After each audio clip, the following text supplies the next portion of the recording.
which will be conducted using Google Moderator, found at investor.google.com.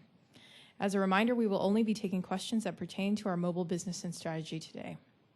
Before we get started, let me quickly cover the safe harbor. Some of the statements we make today may be considered forward-looking, and these statements involve a number of risks and uncertainties that could cause actual results to differ materially. Please note that these forward-looking statements reflect our opinions only as of the date of this presentation, and we undertake no obligation to revise or publicly release the results of any revision to these forward-looking statements in light of new information or future events. Please refer to our SEC filings, including our annual report on Form 10-K for the year ended December 31st, 2009, as well as our earnings press release for a more detailed description of the risk factors that may affect our results. Copies can be obtained from the SEC or by visiting the Investor Relations section of our website. Now I will turn it over to Patrick Pichette. Thank you, Maria. Hello, everybody. My name is Patrick Pichette. I'm Google's Chief Financial Officer, and please welcome to this third in a series of our webcasts. In December, you'll remember we spoke about our display business, and today we're going to talk about another really exciting space for Google, which is the mobile business and our investments there. First, we'll hit Vic Gundutra, who's going to talk to us about the space in general and our mobile strategy. And then we'll be joined by Mario Queiroz, who is also tied to the Nexus One launch that you may have heard or Mario in the past. So first, Vic is going to cover the whole mobile, then Mario and Vic and I will be taking your questions. We'll be using Google Moderator, so please don't hesitate to log in your questions. And then one final reminder is Google's in quiet period right now, so please understand that we will not be answering any questions that is outside the topic that is covered today. So please do us a favor, once again, do not ask those questions because you'll see that we can't answer them. Thank you again, and with that, no further ado, I'll let Vic cover the topic for today. Thanks. Welcome, Nick. Thank you, Patrick. And good afternoon, everybody. Nice to have so many join us on today's educational webcast on our mobile strategy. As Patrick mentioned, my name is Vic Gundutra. I'm Vice President of Engineering, responsible for our mobile applications. And today's afternoon's presentation is broken up into three broad areas. First, I'm going to talk about some industry trends. Trends that are really reshaping our industry and ones that we're very excited about at Google. Second, I'm going to talk about what drives our product and engineering philosophy as we deliver services to mobile phones. And I think you'll see that it's pretty unique and exciting. And then finally, we're going to close the presentation off with a focus on mobile advertising and how that changes in our mobile world. Let's begin by talking about industry trends. Now, it should be obvious that each successive computing era has had a greater impact on society than the previous one. And mobile phones are no different. Today, mobile phones and their connected nature lead to a larger impact than all the previous eras. But the reality is you probably already knew that. In fact, you may argue, well, Vic, there have been 1 billion phones that were sold last year. And certainly it's been many years that the run rate of mobile phones has been in the hundreds of millions. What is new? What's different now?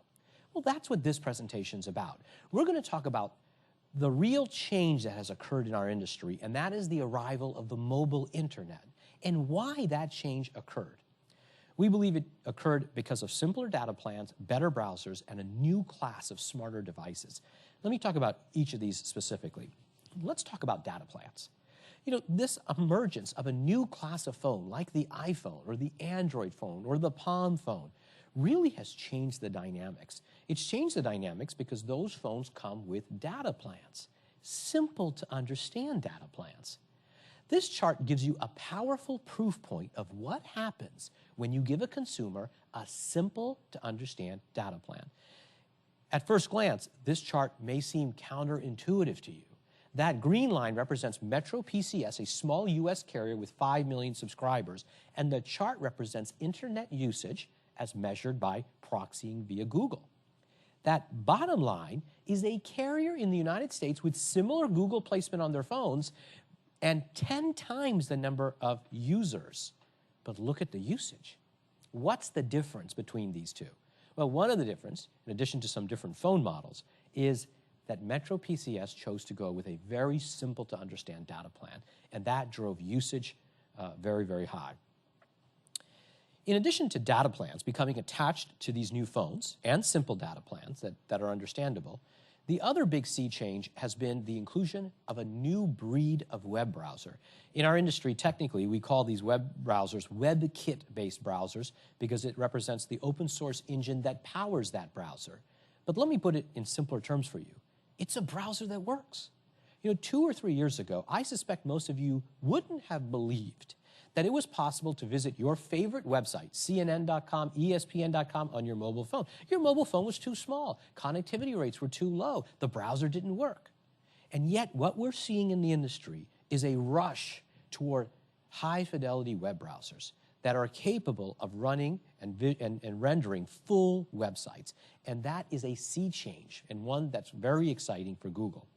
The final change is, in fact, that the phones themselves have become incredibly capable. Today, or before I talk about today, if you just recall a few years ago, the smartphone category represented about 2% of the market. It was about a $600 phone at least. And the idea that a $600 smartphone would go mainstream, as recently as 2 years ago, had some doubt. But in fact, that's what happened.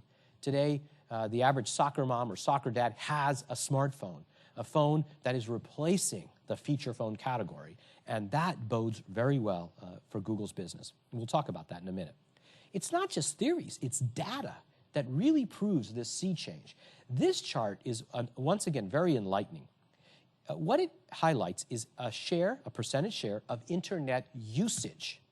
Now, I suspect you would believe that without seeing this data, that the phones that had the highest market share would have the highest usage share. That is not true. Phones like the iPhone and Android devices that have powerful WebKit browsers with flat data plans associated with them, in fact, have dramatically higher market usage than their market share numbers would indicate. What does this mean? It means that as all these other vendors come out with more powerful browsers, we should expect similar usage patterns to go up. The mobile internet is happening on mobile phones, and that makes us at Google very excited about the opportunities. In fact, let me talk about what Google has seen in its business. First of all, the simplest measure of our momentum is search traffic. And that search traffic on mobile phones has gone up 5 times in the last 2 years. And as you can see by that chart, it is a trend that is accelerating. It's not just Google search. It's the use of our applications on mobile devices. That middle chart, we chose to highlight one of our popular applications, Google Mobile Maps. Would you believe that we have 50 million active users of that product? And the growth there has been spectacular. And finally, that last chart is also one that's incredibly enlightening. Now, to understand that last chart, you must think about how Google advertised on mobile phones a few years ago. A few years ago, feature phones dominated the landscape, and Google served what was called a WAP ad. A WAP ad is an ad for these feature phones that's designed for the very limited functionality that phone has. Well, WAP ads have very limited inventory, but the emergence of the smartphone category, the superphone category, meant browsers that were capable of rendering desktop websites and rendering desktop ads. And so we were able to take ads out of our desktop inventory and serve them to these high-end phones, which are increasingly becoming mainstream. And that chart represents the mix shift of our revenue to these high-end phones, a trend that we think is incredibly exciting. All right, that's an overview of the industry and some of the changes. Smartphones going mainstream, data plans being associated with phone, the emergence of WebKit-based browsers across these devices. Let's now shift and talk about Google's applications. Now, when you look at Google's applications for mobile phones, one thing becomes immediately clear. Google has bet big on mobile. If you take your phone and go to m.google.com, you get a list of just some of the apps, the services that we have. And it seems that across the company, whether it be Gmail or YouTube or blogger services or reader services, they have versions that we've delivered for mobile phones, particularly those mobile phones that are capable of these services. But I want to highlight that it is not our strategy to take our desktop products and simply create mini versions of those products for the mobile phone. We believe that would be a mistake. The mobile phone is different, and it offers us a new opportunity to rethink our applications or deliver new kinds of applications. How is it different? Well, think about your mobile phone. Your mobile phone has a speaker, it's got a microphone, it's got a GPS chip, it might have a touch screen. So some of you may say, well, what's so different? I've had a microphone, a camera before. Remember, what makes it different is that this sensor-rich device is connected to a Google Cloud. And that connected nature transforms these humble elements, turns a speaker into something that can understand human voice. It turns a camera into potentially something we can apply computer vision against and become a digital eye. It turns a GPS chip into something that we can apply very amazing location magic to. Now, I could talk about this for half an hour, but let me just show you some demonstrations. These demonstrations are designed to show you what happens when you combine a sensor-rich device with the connected nature to a powerful set of computing resources in the cloud, okay? Let's switch over to demos. Now, the first demonstration I'm going to give to you is our voice search product. This is a product where you speak into your phone, and our systems transcribe that back into text. Now, some of you are going to say, well, voice recognition has been with us for 20, 30 years, and that's been true. But if you think about the voice dictation or recognition systems you may have had on your personal computer, remember the engine that did the recognition lived on your PC. What I'm about to show you is different. We take your voice, we compress it, we send it to the Google Cloud via the connected nature of the device, and then not one device, but maybe hundreds or thousands of computers in our cloud process that and deliver the result back, which leads to higher accuracy. It leads to things that were not possible before. Today, we've delivered English, Mandarin Chinese, Japanese, and this month, we'll also deliver German. It's nothing short of our goal, then, to deliver support for all the major languages of the world. But seeing is believing. Let me give you an example of this. Now, I have a microphone on, so the reverb may cause some issues, but let's try it. Let's try a query that I would probably never type into a phone because it's too long. Pictures of Barack Obama with the French president at the G8 summit. Clearly a query that probably wouldn't type in. That took about a second. It completely nailed the query and brought the Google search results back. Now, that's magical. And if you haven't tried that, I encourage you to try that on the iPhone, on the Android devices, and you get an idea of really the power there. Now, that was voice recognition working within Google Search. We want to enable that everywhere. In fact, we delivered a feature in the latest versions of Android called Voice Everywhere. And here's what it means. It means that anywhere on the phone where you can use a keyboard, you can instead choose to use voice recognition. Let me show you. You're looking at the text messaging capability in Android, and note there's a keyboard, but look at the bottom of the keyboard next to the space bar. You see that new button we just added? That enables you to input via voice. Let me try this. I'm going to be late. Go ahead and start dinner without me. Okay, one letter off, but you get the idea within a second of the complete magic here. And certainly, we continue to improve these systems and make them better and better as we collect more usage. Our systems are self-learning, and accuracy levels continue to rise. We are at the beginning of this investment. It's very exciting to contemplate what the next several years of computer science innovation will lead to. Now, that was the use of the humble microphone and turning it into something that can understand human speech in multiple languages. What about the camera? If you pull your phone out of your bag now, look at it, you turn it around, it's got a camera. Well, what if we could attach that to cloud-based resources? That's exactly what we did with a product called Google Goggles. Google Goggles allows you to take a picture and submit that picture to Google as your query. When would you find this useful? Well, let me give you an example when I found it useful. When we were in the early days of testing the product, before it was released, I had some friends come over for dinner. They arrived at my front door. They had been stuck in traffic for an hour, so the very first thing they asked for was to go to the restroom. And of course, I showed them to the restroom, and my friend handed me a bottle of wine they had brought and said, "This is for you." While they were in the restroom, I used Google Goggles to take a picture of the product, of the wine label.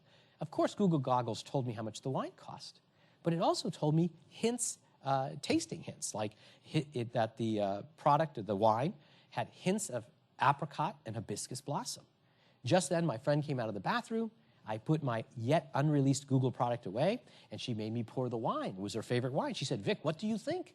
And I said, it's got hints of apricot and hibiscus blossom.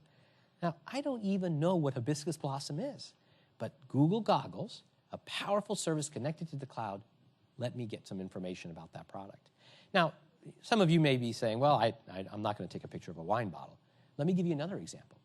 Imagine you're traveling in a foreign country. Let's suppose you're in Japan, and you come across this famous monument. Now, you know it's a famous monument, but you don't speak Japanese, so how will you ever research it? What kind of query would you type in? Well, with Google Goggles, you can simply take a picture. Let me show you. I'm going to start up Google Goggles. I'm going to take a picture of that, of the screen, pretend I was in Japan. And let's come back here. You'll note there in about a second, right at the top, that famous Japanese shrine is identified. So you get an idea of the power of Google Goggles across products, across places, and once again, an area of computer vision that we're just beginning our research in. Now, another capability that is unique to the mobile device largely is its use of a GPS chip. Not only do we use the GPS chip, but we can use cell tower information, other techniques to really help identify the location of a device with the user's consent and permission. That enables all sorts of new scenarios. Let me give you an example of one. Let me switch over here to the iPhone for a moment. And you'll note this is the new google.com homepage on your iPhone, meaning just go into the browser and type in www.google.com. And there's a subtle new feature you may not have noticed. That blue dot says that I'm in Mountain View. Now, in this case, for the purposes of this demonstration, we have hard-coded the location to be that on Castro Street in Mountain View. But if you do this on your iPhone now, you'll likely see it show the city that you're in. Not only do we show the city that you're in, but we also show you what's near you now. Watch what happens when I click this button, this Near Me Now. Boom, it shows you right there that you're probably standing in front of this restaurant. And not only can you see what you're standing in front of, but everything that happens to be nearby you. Now take a look at this. There's a restaurant right there. Maybe you want to know something about that restaurant. If I select that, it'll take me to a mobile optimized place page that tells me everything I want to know about that restaurant. Isn't that fantastic?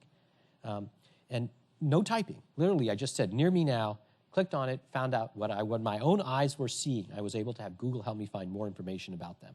Okay, let's move on to one other demonstration of a feature that we just launched on Wednesday of last week. So this is truly hot off the presses. This is use of location to help a consumer with a product search. In this case, I've done a product search for a Nikon D90. And we use your location right there to say that you're in Mountain View. But what we introduced on Wednesday of last week was something right here. You see that blue dot right there that says in stock nearby? When I select that blue dot, I'll see where that Nikon D90 is available based on my existing location. So you can see here, for example, that Best Buy has that product in stock and it's only 5.7 miles away from me. We think consumers will absolutely love this. We think advertisers will love this. And of course, it's a great way to make Google search even more valuable.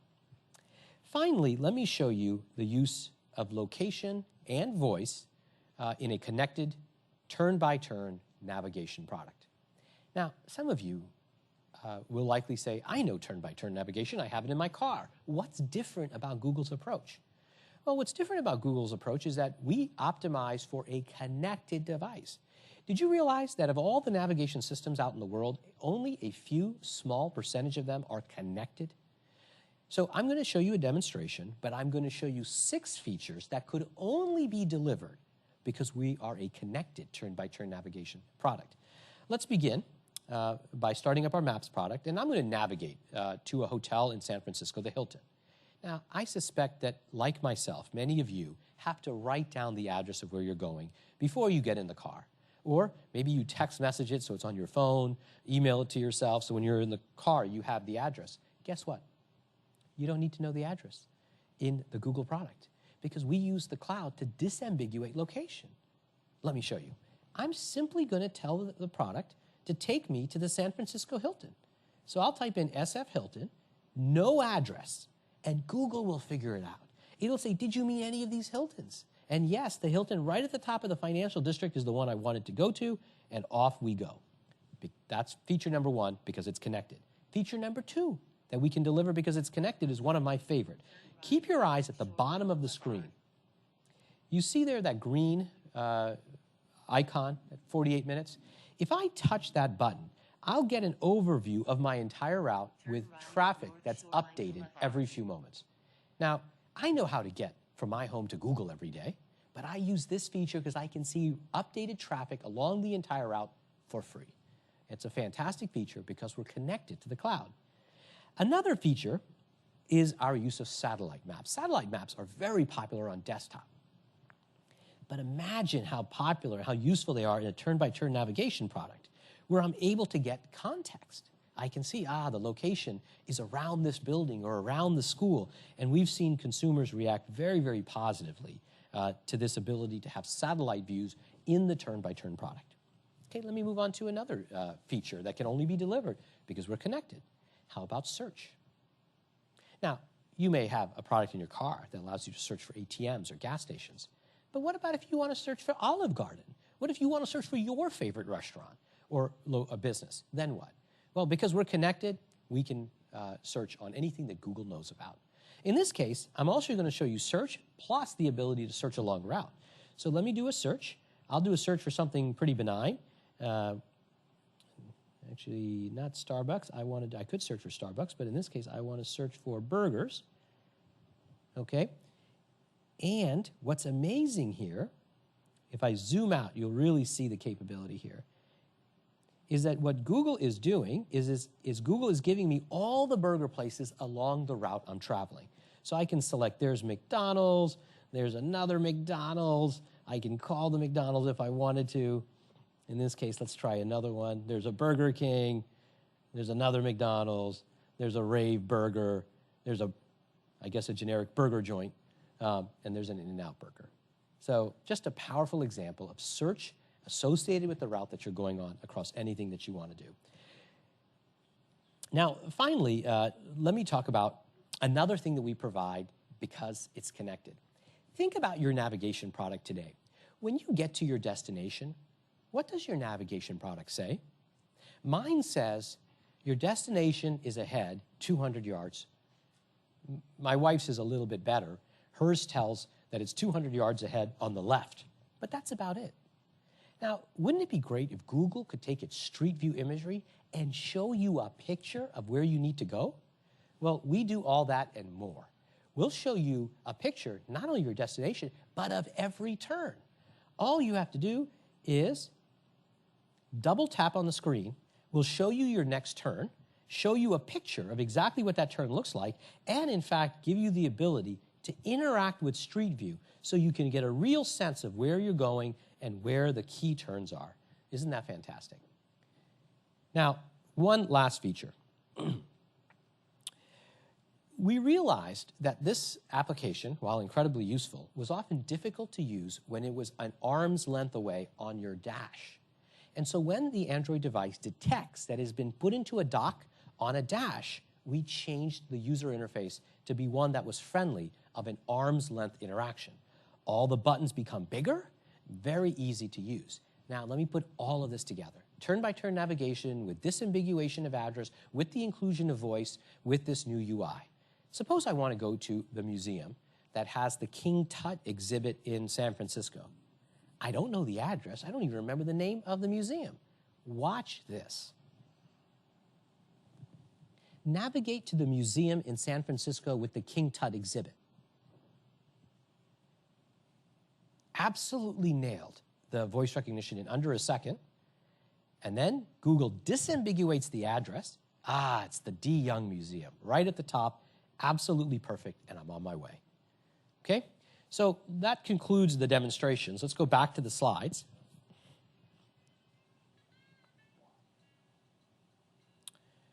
Okay, and okay. So you got a sense there of how we're not just taking our desktop services that consumers know and love and delivering them on mobile, but how we're really optimizing for the unique capabilities of that mobile device. Excuse me just one second. Okay, so optimizing for that mobile device really also includes not just the applications, but includes advertising. And now let's shift our focus and talk about advertising in the mobile space. Advertisers see the same magic that we're seeing. They're seeing the consumer adoption of mobile devices and smartphones everywhere. But from the eyes of the advertiser, it's a nightmare. How do you build advertising solutions that work across RIM, BlackBerry, iPhone, Nokia, Windows Mobile, Android? Oh, don't forget about J2ME and Java. Oh, what about the carrier-specific regions of the world? What about KDDI and Docomo and the ecosystems they've created? In fact, the fragmentation is far worse than I just described. Because when you say BlackBerry, you don't really mean BlackBerry. You mean the entire top row. You could mean a device that is touchscreen, not touchscreen, keyboard, no keyboard, and that applies across every one of these variety of phones. And so advertising is not like it was on the desktop, where you could target a Firefox browser, Internet Explorer, maybe Chrome, and you could cover the vast majority of the market. It is incredibly fragmented and complex.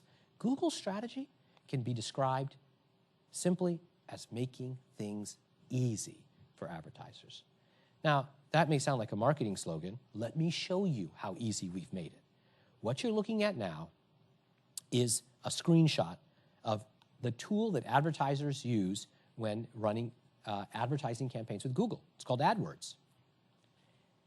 What's amazing here is the simplicity of our approach. Look at number 2 there. You see that second checkbox, iPhones and other mobile devices with full internet browsers? An advertiser merely has to have that box checked, and Google will take the complexity out of the system. We will then look for phones that are capable of running these ad creatives and serve them in all the appropriate places. Maybe in a Google search result, like you see there on the left, or maybe in some of our most popular applications, like Google Maps you see in the middle, or maybe it's a display brand ad that we can run on one of our or our partner properties like YouTube. Now, in addition to running campaigns, there's another phenomenon that's worth mentioning, and that is the incredible usage of mobile apps. You know, some studies have come back with data that has even surprised Google. Like, for example, did you realize that 25% of Android users and iPhone users who download apps spend up to 2 hours a day in those applications? And so that's a tremendous opportunity for us. And it's an opportunity we've been focused on. Currently, we have in beta or trial or experiment phase something called AdSense for mobile apps. And this beta product allows advertisers who we've whitelisted to help us build the right kinds of advertising solutions so that these ads can appear in a relevant way in mobile applications. You see a couple of examples on the screen like Urban Spoon and Shazam, and we continue to invest here. Now, it's also probably intuitive to this audience that location can make an ad more relevant. If I search for pizza, I'd like to see someone who offers pizza right around my location. And the same is true for almost all other categories of search. And so it's no surprise that Google has invested a half-decade in location technology. That includes our earliest work with Google Mobile Maps. It includes the building of a My Location platform that automatically knows where you are. And as recently has included some of the demonstrations I just showed you with turn-by-turn navigation. In fact, we collect hundreds of millions of data points with the user's consent and permission every day. And that database really is helping us refine how we think about location and advertising. And that's worldwide. Let me give you 2 examples of how we use that location. On the left-hand side, you see something called click-to-call. This is so simple, you might have missed it. We launched this just last month. You note there's an ad for Ruth's Chris Steakhouse. But in that ad is a phone number. That phone number is clickable, and it's a billable or chargeable interaction. Now, what that means is that the advertiser gets a call for the price of a click. And it's no wonder advertisers have responded so well to this program. And of course, consumers love the ability to see an ad, click on the number, call the business right away. And this is an example of something that's new that we can really go do on mobile. The right-hand side, you see something that's still in experiment phase, but some of you may have seen this and been part of our mobile experiments. That is what we call a local ad layer. When a consumer does a search for a movie theater or a coffee shop or a hotel, we'll offer that user the ability to show that on that map from here on out, added as a layer. And so for some users, whether it be their favorite hotel chain, their favorite movie restaurants, their favorite coffee shops, they like the ability to go serve that brand right on that map perpetually. Once again, a win for the consumer, win for the advertiser, something that, of course, that helps Google as well. Let me recap. The industry trends are blowing in Google's favor. The internet that we have long waited for has arrived on mobile. Flat data plans or simple data plans combined with powerful smartphones that have gone mainstream. And most importantly, the emergence of the web browser that spans all devices is something that we think is very good for both the consumer and for Google. Secondly, Google is investing in mobile across all of our applications, but we're doing it in a way that leverages the unique, connected, sensor-rich nature of mobile devices. And finally, mobile advertising is an area that we continue to be focused on and very excited about, not just because of what we've learned on desktop, but because of how new technologies like location can make ads even